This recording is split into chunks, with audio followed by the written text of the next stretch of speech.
ছোটবেলায় বইয়ের পাতায় পড়েছিলাম আশায় বাঁচে চাষা। আশায় চাষারা বাঁচে ঠিকই, তার পাশাপাশি আশায় প্রতিটা মানুষই আমরা আশায়ই বেঁচে থাকি।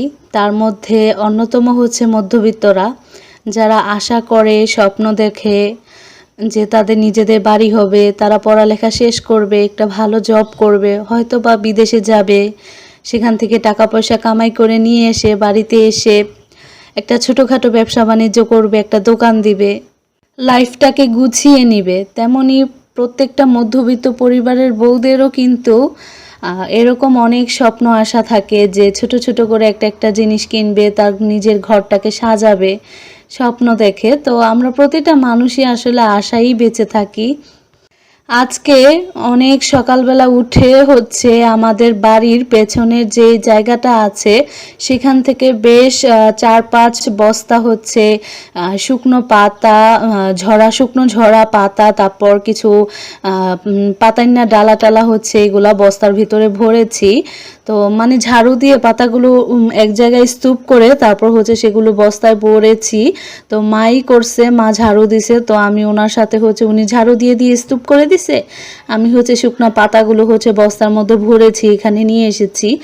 তো হঠাৎই করে হচ্ছে লিচু গাছের ভিতর থেকে বল্লার ঝাঁক হচ্ছে ছুটে গিয়ে কয়েকটা কামড় দিছে। তো এই জন্য 2 দিন অনেক বেশি অসুস্থ ছিলাম, কিছুই হচ্ছে করতে পারি নাই।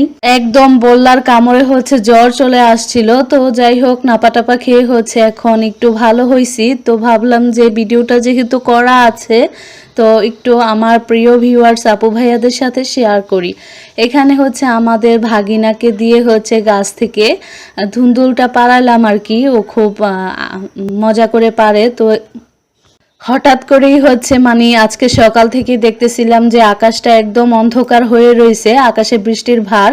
এই জন্যই হচ্ছে তাড়াতাড়ি করে গিয়ে হচ্ছে শুকনা পাতাগুলো মানে জমিয়ে হচ্ছে তাড়াতাড়ি করে নিয়ে আসছি, কারণ একবার বৃষ্টিতে ভিজে গেলে আবার কবে শুকাবে তার ঠিক নাই। আর এদিকে হচ্ছে গ্যাসের মধ্যে এত রান্না করা যায় না, গ্যাসের মধ্যেও রান্না করি, বাহিরেও রান্না করি। এই যে দুপুরবেলা 4-5 পদের তরকারি থাকে, তারপর 3-4 পদের হোক বা 4-5 পদ হোক, যাই হোক না কেন, তো এগুলা যদি একটু বাহিরে মাটির চুলাতে রান্না করে রাখা যায় আর সকালবেলার নাস্তাতে একটু গ্যাসে বানালে আর রাতের বেলা খাওয়ার আগে একটু জাল দিলে, গরম করলে হচ্ছে গ্যাসটা 2 মাস চলে যায়, বা 2 মাসের মতন চলে যায় আর কি, 1.5 মাসের মতন যায় আর কি। মাঝে মধ্যে তো সবসময় তো আর বাহিরে রান্না করা সম্ভব হয় না, অনেক সময় একটু জরুরি কাজ পড়ে যায়, তখন হচ্ছে ঘরের ভিতরে রান্না করতে হয়। আবার অনেক সময় দেখা যায় বৃষ্টি চলে আসে, তখনও হচ্ছে ঘরের ভিতরে রান্না করতে হয়। মানে সব মিলিয়ে বাহিরে রান্না করলে গ্যাসটা 1.5 মাস যায় আর কি, না হলে 1 মাস যায় না। একটা গ্যাস হচ্ছে 25 দিনের মতন যায় 12 কেজির, যদি সব রান্না ঘরের ভিতরে করা হয়। আর আমরা যেহেতু গ্রামে থাকি, আমাদের জমিতে যেহেতু একটু শাকসবজি লাগাই, তো আমাদের শাকসবজির পরিমাণ, রান্নার পরিমাণটা একটু বেশি হয়ে যায়।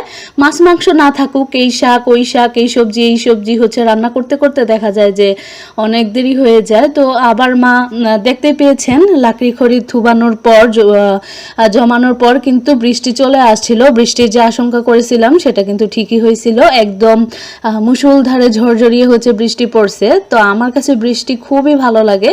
আর বৃষ্টির আগের যে আকাশের প্রকৃতির যে রূপটা হয়, এই রূপটা যে দেখতে আমার কি পরিমাণ ভালো লাগে, মানে এটা আমি ছোট থেকে খুব এনজয় করি এই জিনিসটা। বৃষ্টির আগ মুহূর্তে আকাশটা এত সুন্দর হয়, আবার বৃষ্টির পরেও আকাশটা অনেক বেশি সুন্দর হয়। তো এদিকে হচ্ছে কলমি শাক দিয়ে চিংড়ি মাছ, কচু শাক দিয়ে চিংড়ি মাছ, আর হচ্ছে ওই যে ছাদের উপরে ধুন্দুল গাছ থেকে 2টা ধুন্দুল আর ছোট ছোট 2টা চিচিঙ্গা পারছিলাম, এগুলাই হচ্ছে রান্না করব। আর সাথে রান্না করব হচ্ছে ডিম তরকারি। তো প্রথমে হচ্ছে ভাতের সাথে ডিম আর আলুটাকে সিদ্ধ করে দিছে মা, তো আমি ডিম আর আলুটাকে হচ্ছে ছেলে নিয়েছি। এই কচু শাকগুলা আমাদের এইখানেই হচ্ছে হয়েছিল, লাগাইছিলাম। তো সেই কচু শাকগুলা হচ্ছে কেটে ধুয়ে, আরও 2-3 দিন আগে হচ্ছে কেটে ধুয়ে তারপর সিদ্ধ করে ফ্রিজে রেখে দিয়েছিলাম। তো এখন হচ্ছে ফ্রিজ থেকে সেই সিদ্ধ করা কচু শাকগুলো বের করে হচ্ছে পেঁয়াজ কুচি তেলের মধ্যে ভেজে, তারপর রসুন বাটা, আদা রসুন বাটা, রসুন ছেঁচা, তেজপাতা, ধনিয়ার গুঁড়া, জিরার গুঁড়া, আদা রসুনের বাটা, হলুদের গুঁড়া, মরিচের গুঁড়া দিয়ে কিন্তু চিংড়ি মাছটা আর চিংড়ি মাছের যে জোগাগুলো থাকে সেগুলো বেটে নিয়েছিলাম। তো সেগুলোর সাথে একটু পানি দিয়ে মিশিয়ে তো চিংড়ি মাছটা দিয়ে একটু পানি দিয়ে হচ্ছে ভালো করে কচু শাকটার মধ্যে হচ্ছে মাছটা কষিয়ে নিয়ে তারপর শাকটা দিয়ে বেশ অনেকক্ষণ ধরে হচ্ছে ভাজা ভাজা করে নিছি। এই তো এখন হচ্ছে মা কচু শাকটা নামিয়ে নিবে। আর কলমি শাক রান্না তো একদমই সিম্পল, সেটা তো দেখতেই পেয়েছেন কিভাবে হচ্ছে রান্না করছে। আর এদিকে তো ডিম তরকারির জন্য আলু আর হচ্ছে ডিমটাকে সিদ্ধ করে দিছিলাম। তো ডিমের তরকারিটার জন্য হচ্ছে ডিমগুলো হলুদ দিয়ে আগে ভেজে নামিয়ে নিছে। এখন আলু আর পেঁয়াজ হচ্ছে ভালো করে ভাজা ভাজা করতেছে। তারপর হলুদের গুঁড়া লবণ দিয়ে হচ্ছে কিছুক্ষণ ভেজে তারপর বাকি মশলা দিয়ে হচ্ছে ঝোল দিয়ে নামিয়ে নিবে। ধুন্দুলের তরকারিটা হইতে বেশি সময় লাগবে না। এখানে হচ্ছে তেলের মধ্যে মাঝারি সাইজের 2টা পেঁয়াজের কুচি কুচি একটু ভেজে নিয়ে পেঁয়াজের রংটা সাদা সাদা হয়ে যাওয়ার পর সামান্য একটু হলুদের গুঁড়া হাফ চা চামচ শুকনো মরিচের গুঁড়ো আর হচ্ছে পরিমাণ মতো লবণ দিয়ে আলু চিচিঙ্গা আর ধুন্দুল এগুলো হচ্ছে দিয়ে দিছি ভালো করে কষানোর জন্য। আর চিংড়ি মাছ তো দিয়েছিলাম। তো আজকে হচ্ছে 50 টাকা চিংড়ি মাছ দিয়ে 3 তরকারি রান্না করে ফেলছি। তো মাঝে মধ্যে হচ্ছে এরকম সস্তায় পেয়ে যাই আর কি, গ্রামের মধ্যে হাড়ি দিয়ে নিয়ে আসে ফেরিওয়ালারা, ফেরি করে বিক্রি করে। তো ওনাদের কাছ থেকে পেলে না অনেক সময় সস্তায় পাওয়া যায়। এই চিংড়ি মাছগুলো সাগরের, এই জন্য হচ্ছে একটু কম দামে বেচে। আর আমাদের দেশীয় নদীর চিংড়ি মাছ তো অনেক বেশি দাম। তো চিংড়ি মাছ আনার জন্য হচ্ছে একটু দেরি করতে করতে রান্নাটা আজকে একটু অনেক বেশি দেরি হয়ে গিয়েছে। এদিকে হচ্ছে ডিম তরকারির মধ্যেও কিন্তু সমস্ত মশলা টশলা দিয়ে এখন ঝোল দিয়ে দিছে আর কয়েকটা কাঁচামরিচ দিয়ে দিছে। আর এই তো দেখেন ধুন্দুল চিচিঙ্গার আলু ওই তো কষানোর মধ্যে ঢেকে দেওয়ার পর কি পরিমাণ ঝোল উঠে গেছে। তো মা জিজ্ঞাসা করতেছিল এই ঝোলে সিদ্ধ হবে কি না। তো আমি বললাম সামান্য একটু দিয়ে দেন। তো হাফ কাপের মতন হচ্ছে দিয়ে দিছে আর কি ঝোল। এখন হচ্ছে সেই ভেজে রাখা ডিমগুলো দিয়ে দিছে।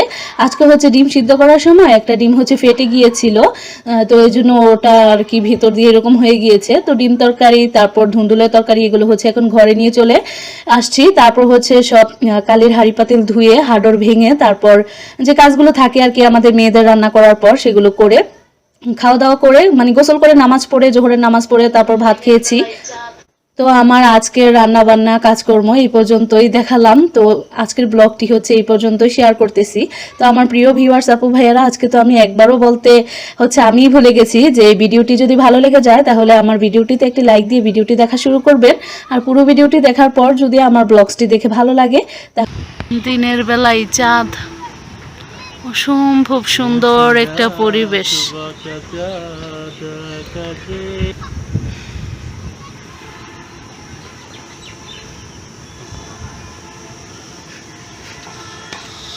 এই বাদুরটার মতন যদি আমি দ্রুত উইরা কোথাও এমন যাইতে পারতাম আইতে পারতাম, বুঝছেন? এটা কইতে গিয়া কই আইলো যে বাদুরটা জু জু জু হেনতে আইয়া এদিকে আইয়া এদিক দিয়ে আইয়া আমার ছাদের উপরে এন্দা গিয়া এটা টাওয়ারের নান্দা গিয়া আবার হেন গেছে। 1 মিনিটও না, কয়েক সেকেন্ডের ব্যবধান।